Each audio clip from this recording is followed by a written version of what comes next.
Hi, friend. Hi, friend. Are you ready Ready for what? to level up? Okay, girl, let's get started. Hi, friends. Welcome to another episode of Level Up with Raman and Alysha. On today's episode, Alicia and I will be educating you on the top 5 things you should not or never say in an interview. Yeah, so have you guys ever been applying for jobs and you're looking for that one phone call to come through to call you, and then the phone finally rings, and guess what? It's your job on the other side asking you to come and meet them face to face, kind of like a hot date. I thought you were gonna say it's the call that tells you that you didn't get the job. Oh, no, you barely get those calls. Okay, girlfriend? You just sit there for weeks wondering what happened. That's true. That's true. But you finally get the call and they're like, can we please schedule an interview? So if you're stuck in that position, you're like, oh my God, I have an interview. What am I going to do? How do I get ready for it? Well, no worries, friends. We're here with some solutions. Also, mainly to tell you what not to do, because a lot of people, when they go into interviews, they think like, oh my God, I did amazing and stuff like that. And just like what I thought you were gonna say is when you get a call that you did not get the job, your first thing kind of is like, oh, why didn't I get the job, right? Like, what could I have said or done? Is it my experience? Is it something? But sometimes if you don't know what you're doing wrong, then you kind of do it in every interview and you kind of fuck up in every Yeah. interview like that. So, we hope that with these items of what you should not say, it'll help you prevent, hopefully, from saying any of these things in an interview, and then you get your next job. Yeah, I couldn't agree more with Ramen. So let's start with number 5. So Alicia has talked about this before in a previous podcast. I know it is one of her major pet peeves as a recruiter. It's when you ask for the job description or what the company does. Oh my goodness, guys. I don't care if you're doing it for a co-op position, a non-paid position, or a paid position. It's not okay. Keep track when you're applying. Wherever you apply, you usually get an email saying thank you for Yeah. contacting us for this position. Hold on to those emails. Make a folder in your email. Write it down on a post-it on your desk. Do not be that person that has no clue what's happening on the other line, because we can tell right away if you don't know who's calling you. That means you've randomly just gone ahead and applied to every Tom, Dick, and Harry out there. And that's not what we want when we're trying to recruit. So make sure you keep, names of the companies you're applying for. Have a little bit of job description for each one. Maybe keep their tabs open on your browser for a while if you're going to expect calls from them soon. That way you can go quickly onto your laptop, open your browser, and you'll see it. Like for each company and be like, oh yeah, I know.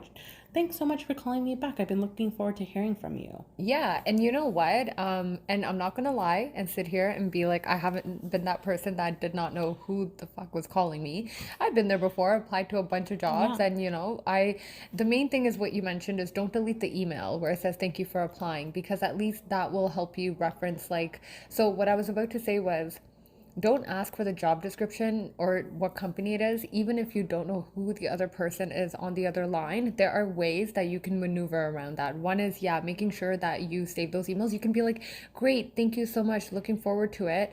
Can you please send me a confirmation Yeah. email of our interview? And most times they do. Most times they do, regardless. And most times they'll be like, yes, I was going to email you a confirmation email anyways.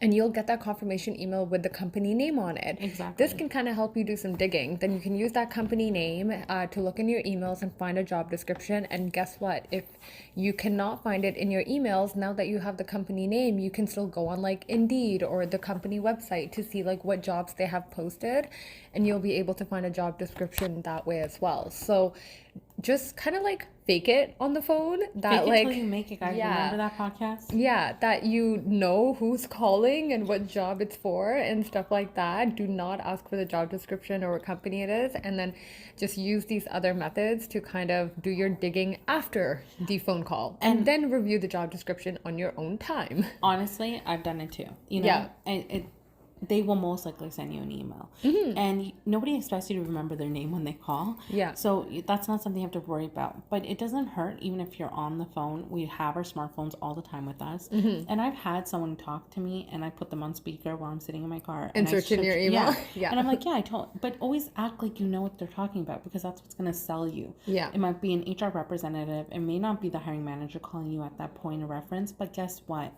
Doesn't matter. It's that first impression that's going to really make a factor or change. And it will be the first red flag. Yeah. And at that point, the recruiter is thinking, oh, great, this person hasn't even come in yet. And there's already a red flag. So, number 1. Okay. I mean, number 5. Yeah, we'll number get to 5. number 5. So number 4 goes into you're now in the actual interview. So now you set up that time with the person who's called you. You're now calling in for the interview. So they ask you, where did you work? Why are you, if you're currently still working, why are you thinking of leaving them? Because most recruiters do ask that. Or do you have to give your company 2 weeks notice? What do you say?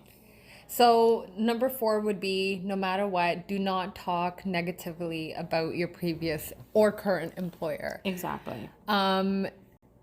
That is going to be your second red flag. No matter how you feel.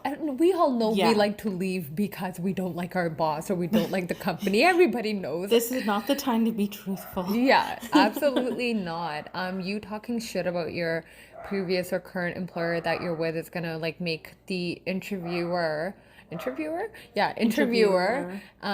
of you as well, if you're going around talking shit about your boss, what's going to prevent you from going around and talking shit about us? Exactly. And it's even so the fact that when they ask, why do you want to leave? It may be because it's a very toxic environment, but you don't say that. You say, something like maybe there's no more room to grow now. Yeah. I'm finding that, the team management isn't maybe paying attention to my needs or the team's needs, or even if there's an acquisition coming. Yeah. I think an acquisition is coming and they might be selling.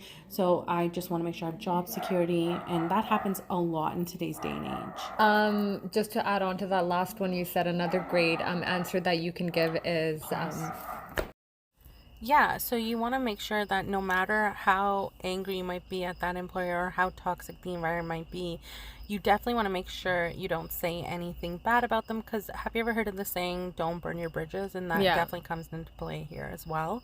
In every job that comes into play, even if you think fuck that, I'm leaving this job, I'm never looking back, you never know when you're gonna cross paths with that person again. Or when references come through, or even when that manager might be at a different company in the future. I've seen that before. The world is small. Small. So don't underestimate it.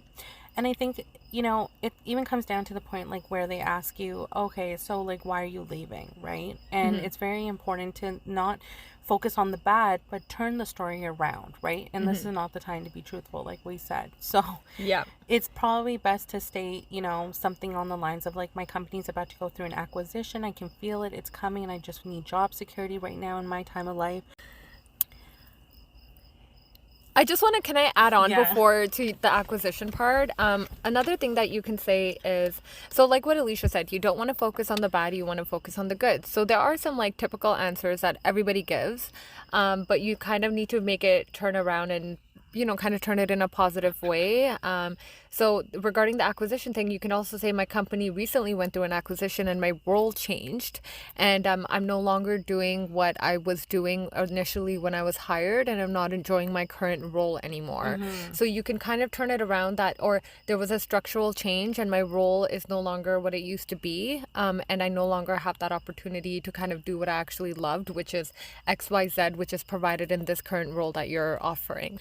So something like that. And also there's the growth thing that people use all the time, oh, my company is not offering any growth or any career opportunities. So when you are saying that, you need to make sure that the company that you're going into is also large enough to kind of have growth opportunities, because then they might hear that and be like, oh shit, well, we don't either. The other one I like to use even is I don't feel challenged anymore. I feel like my job has become so routine that I do it so well now that there isn't anything to challenge me anymore either. Yeah, and you never want to say that money is the reason that you're leaving. Yeah, Although no. it is, we know, Yeah, come on, we all want more money. That's why we exactly. leave. Yeah. Or your shitty ass boss, but like what we said, you can't burn your bridges. So never talk about compensation either. What were you gonna say? What I were was you gonna gonna say the say? other thing I want to add is, when they go towards the end of the interview, they'll sometimes say, "Okay, so how many weeks of notice do you need to give your current employer?" Mhm. I hate when people say zero, because that A, shows you're disloyal to the organization. What's stopping you from being disloyal to the new organization? Mhm. You should always say, "I owe my company a minimum of 2 weeks," and obviously what's in your contract. But a lot of companies don't put it in their contract for termination either. Mhm. So I think 2 weeks is like a good, time frame. Yeah, just so it shows that you do respect your employer. It like what we said, in any way you do not want it to seem like you're talking shit or you're showing like negatively towards your previous or current employer or any type of bad light, because obviously they're going to think like if this is the way they're acting towards their current or previous employer, like that's how they're going to be towards us. And who's going to stop this person from going out and talking shit about us? So Absolutely. always keep it a positive, and you can always also say like, I've had the opportunity to learn a lot in my current role, Yeah. and it gave me a really great head start in this company, but it's just not providing me any further growth anymore, and Exactly. now I need a new challenge. Yeah, and I think that's fair. Yeah. And number three of what you should never say in an interview, and I also hate this one, is when an employer asks you a question, and it might be job specific, regarding your previous experience. Every job is different. But then when the interviewee says, I don't know. Oh my goodness. Yeah. Like, even if you don't know, do not say Yeah, that. you do not say, I don't know. Do you know how many times I've been caught in an interview and someone has asked me something like, "Have you worked with this software? Do you know how this process works?" Yeah. I am blank as F. Yeah. And it doesn't mean I definitely don't know, guys, but I will never let them know I don't know. And that's where you go, one line you could even use is, I was actually part of the organization when they had a project going on and they were just bringing on that new software. So I only had limited training, and mind you, that was a few jobs ago. So if you do have that software in your organization, I would just need like a week of training just to catch up, and then like a little refresher, and I'd be ready to go. I love that answer. That's actually something I use as well. Of course, guys, you guys are not going to know everything Yeah. required by the job. It's not going to happen. There's going to be a learning curve, and there will be things that you don't know. And just like, chances are rare that you know every single software and everything that they're doing to the T. So, like what Alysha mentioned, I do use the same example as well. I say that to be honest, the current job or the previous jobs that I've had not given me the opportunity to learn this task, but it was something that I was truly interested in learning. So that's why this excites me so much, that I'm going to be able to learn this in this job, because it has been one of the things on my list of things that I do want to grow and learn into. So you can kind of twist that around, and say, you just haven't had an opportunity to work on that, which happens like what we said, you're not going to learn everything in every job. So you can always just kind of turn that around. Or like another thing you and I were talking about is like the lingo, right? Like the whole like the Yeah. I don't know lingo, or the My bad. my bad, or Like, what is that, yo. or yo. Yeah. Like, I talk to a lot of co-op students, and they'll be Oh. like, yeah, or like, they say yeah instead of yes. Just right away I can tell, like, hey, not hi, hello. It's just like, hey, yeah, that's good. My bad. And you can tell that the like professionalism is not built into them yet, or the maturity, which is fine. They have to grow and learn at some Yeah. point. But if you're already someone who's been experienced and you've gone through a lot of organizations, just remember, you're not talking to your best friend here, or your group of girls or guys. You are talking to an employer that expects you to represent them at the end of the day. And what comes out of your mouth is what they're going to take, that you're going to, like, not expose, but basically. How you represent the company. Yeah, exactly. Yeah, and depending on what job that is, it might be very crucial. And just like how there's a way to not say I don't know, there's a way to say everything in a different manner. So I Yeah. think, yeah, just watching your language, Think and before how you you say, talk. There's yeah. nothing wrong to take a second after someone's asked you a question. Take a moment. Think about what you're going to say, and then go ahead and respond. I don't think anyone will judge you on that or think that you don't know what you're talking about. Just think before you talk. Yeah. And another thing I just want to add to that is it's if you ever feel like, okay, I can't think on the spot right now and I can't really think of an answer to that question and I don't have experience, or whatever the question is, if it's something you can be like, I'm not too sure right now. Do you mind if I take that question down and get back to you? Perfect. You can always say like, I will, because you don't want it to seem like, oh, I don't know and I'm also not willing to find out. I think it shows effort that you're willing to be like, and even better, like what you should do is actually get the answer to that question and then do get back to them, because then that's going to show, wow, they held themselves accountable and they actually got back to me with the answer. So true. Number 2, not having questions prepared. Oh my goodness. Yeah. And I think overall, I want to add into that, like, preparation. Oh yeah. Yeah. That's like, you should be doing your groundwork in the sense that you're looking into the organization. Look at who their CEO is. Look at their stocks. Look at what they do, what their history is. Find a way where you can relate to the company or something you may want to know. I think my biggest pet peeve is when someone doesn't know who you're talking to, even though you've had time to come for this interview and you don't know what the company is. Yeah. It takes a few seconds to look up the organization on Google. Guys, we use Google for everything. Do it for this as well to prepare yourself. Keep a few notes in front of you so you can remember what they do, what they may have, some questions you may ask. Some questions I like to generally ask is, especially during the pandemic, I think a good question could be even asking like, how do you like working for this company? What do you find that is rewarding? Because it kind of shifts the conversation to the other person, which is actually really like smart, because that person will stop thinking, either be loving their position and where they are and what they do, and be passionate enough to express that and forget for a second that this person I'm interviewing just asked me a question. And like, you realize in that moment, oh wait, like this is a really good question, because it's like distracted them to talk about themselves and remind themselves why they like being there too. Absolutely. That's a great question, asking what the company culture is like. Common ones are like, what does a regular day in this job look like? Or what are some of the company initiatives, or like what are some company offered initiatives that you guys do? As a question, never ask about money. Never ask about money, vacation days, benefits. All that stuff is something that you can discuss once you get the offer letter. You do not need to ask any of those questions. Well, also, I need to play devil's advocate here for a second. As an interviewer, I think it's very important, especially if there's most positions do an HR screening.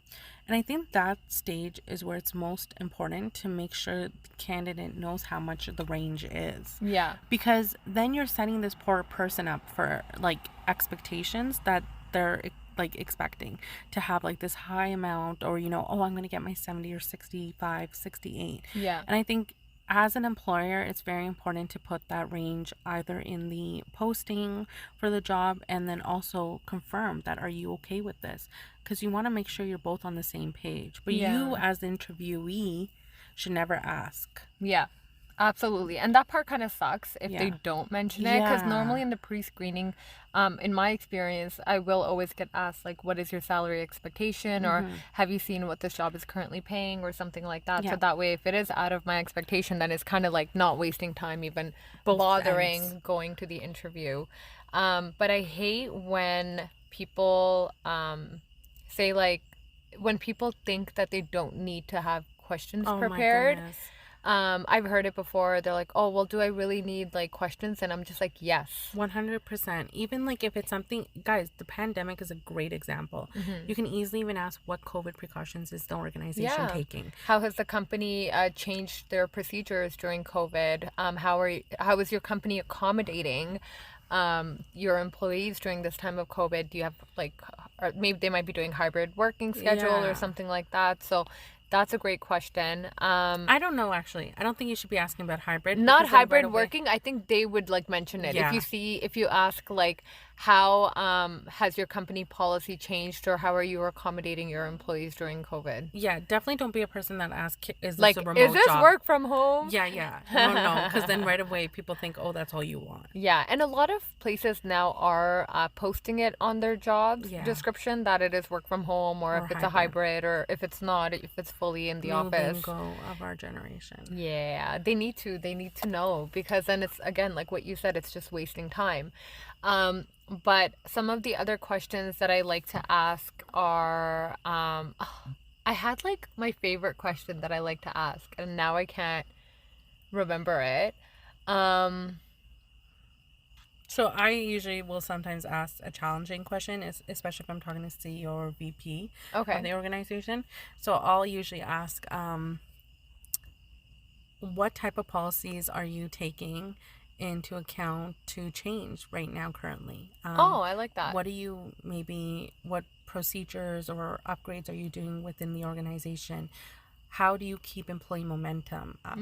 So those are some ones I'll ask, like the higher up management, I like that because one. I like putting them in the spot too, just to kind of see what they say. Yeah, because I think the further up you go in your career, it's not just you looking for a job. I mean, sorry, it's not just like a job looking for you. It's also you looking for a good employer. So it's almost like the further you go in your career, you do have that opportunity to be a little bit more selective. Now it's like not like, oh, now I'm scared about you choosing me. I'm also choosing you as an employer. So how can you benefit me as an employee, kind of thing? Yes, So 100%. I definitely think it's a good question in that sense to ask those types of challenging questions. But definitely go with questions. I would say recommend go with 2 to 3 questions. And you can always ask just 2. And then depending on how the conversation goes, you should always basically have extra questions prepared in case they already answer that question during your interview at some time. Because you might have like 2 questions, and then those questions kind of came up during the interview, and now you're like, shit, I have no questions. So always go in with extra questions. And then your last question can always be, what are the next steps? Exactly. You What are always the want to next know. interview Yeah, like, steps? and they'll let you know, like, okay, we're still like pre-screening, or we're still interviewing. We'll let you know by the end of the week or by the end of the next week. But that's something you should always ask at the end as well. Adding on to the going to preparation with questions is also, I know me and Alicia do this, but either I like to have my resume in front of me with a pen so I Oh can make yeah, notes, or have a notebook with pens. 100%. You absolutely, it's just like, depending, I know like every career field is different, but Yeah. it shows professionalism. It shows that if you need to take a note of something, you have your pen and paper there to take Oh notes. yeah, because I forgot this will happen in person again. Yeah. I like And virtually too, I or know. not in on the Even on phone. virtually, you should have a notebook and a pen ready. And that way, if you think of any questions throughout the interview, you can always quickly write that down as well. So, yeah, basically, let's end with number one thing not to do is not having examples. Prepared. We hate this. So, I think like when we were younger, the regular interview style that I was taught in school, which I don't think I was taught correctly in school. Now that I think about it, I remember our career class, and I remember the teacher teaching us like how to answer the questions, and I'm like, I would never do that now. So now it's all about examples. So when we talk about giving examples, it's like when the employer asks like, what are your strengths? Typically what I learned in school is like you list 3 strengths, like, oh, I'm good at multitasking, I'm hardworking, and I'm, I don't know, fucking something else. That's irrelevant. Detail-oriented, Yeah, organized. detail oriented. How are you detail oriented? Yeah. What do you do?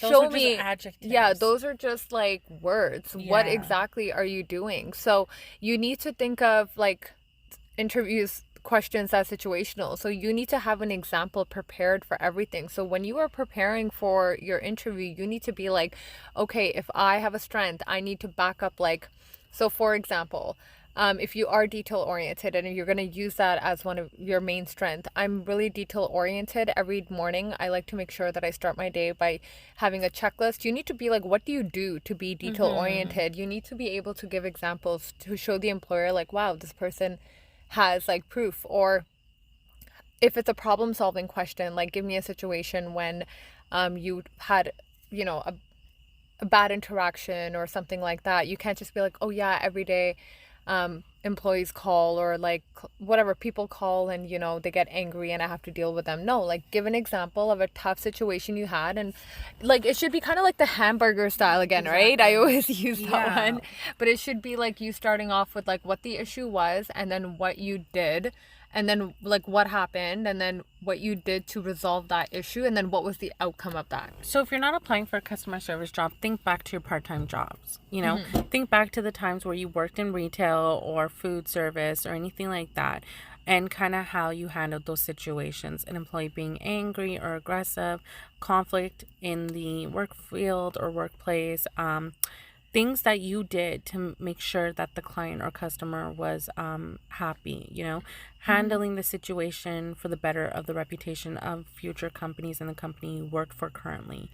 Yeah. So think always on those lines when you're answering those questions. I definitely agree with Raman, like not so much in school, but like even within work fields, a lot of the pamphlets I've always been handed by an organization is that this is our interview pamphlet. And I'm one person who came into this organization and changed all that.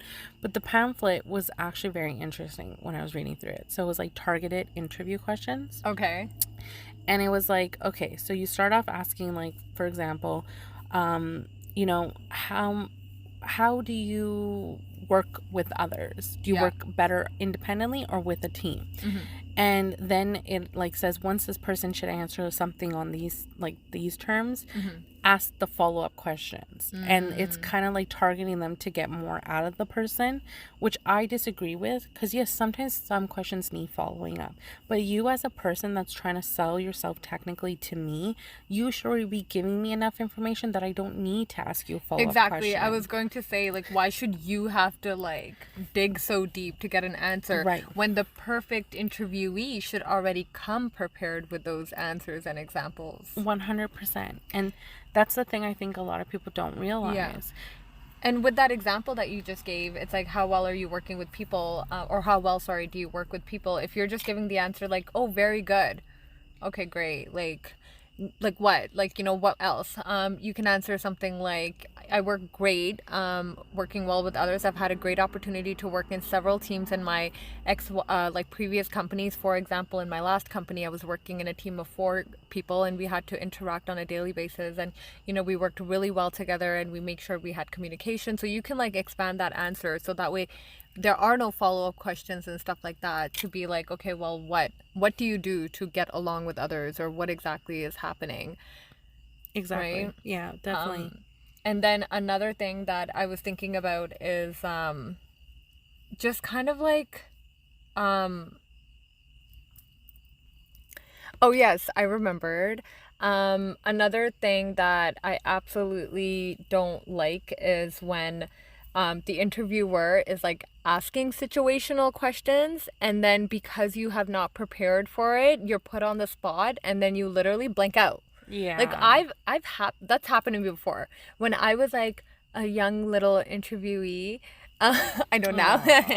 Now, like, I don't need to think of examples so far in advance, because we have that experience to think of it on the spot and be like, yes. But sometimes even I need a refresher before my interview. Like, Everybody does. yeah, like sometimes you haven't been in a job for so long, and I have to read over my resume again. Like, what is on this? Not even that, Raman. You know what? There's so many things available online for you to prepare for jobs. So Glassdoor actually has, like, say if you're applying for like a bank, a huge bank like TD or BMO call center, there have been previous representatives on there, or previous interviewees, or entry level careers that have started there, that are on there telling you the questions they got asked during the interview. Yeah, that's true. If you actually just search for it, you would find it. Guelph University has this great template of all the like questions. And they just share it with everybody? Yeah, it's literally, well, actually, I don't know. I'm pretty sure. I think so, unless I just have access to because of their co-op.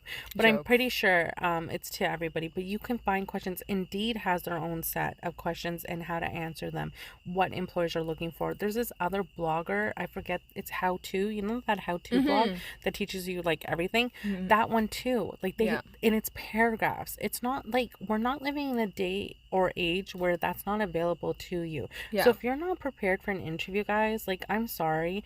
There's free resources out there. There's people maybe you have to pay for. There's counselors in schools, 100%. career counselors. Like there's always a family member in your family or your friends that you should Sit ask. down and go through those questions that you Yeah. find online, and literally, like, you need to think of an example of each question or an answer prepared for every question before Listen- you go into that interview, whether you get asked that or not. Listen to our podcast. You know, there's just like no reason for you not to be prepared. Alicia and I have helped so many people prep for interviews before. So if Tons. anybody needs help, you can definitely reach out.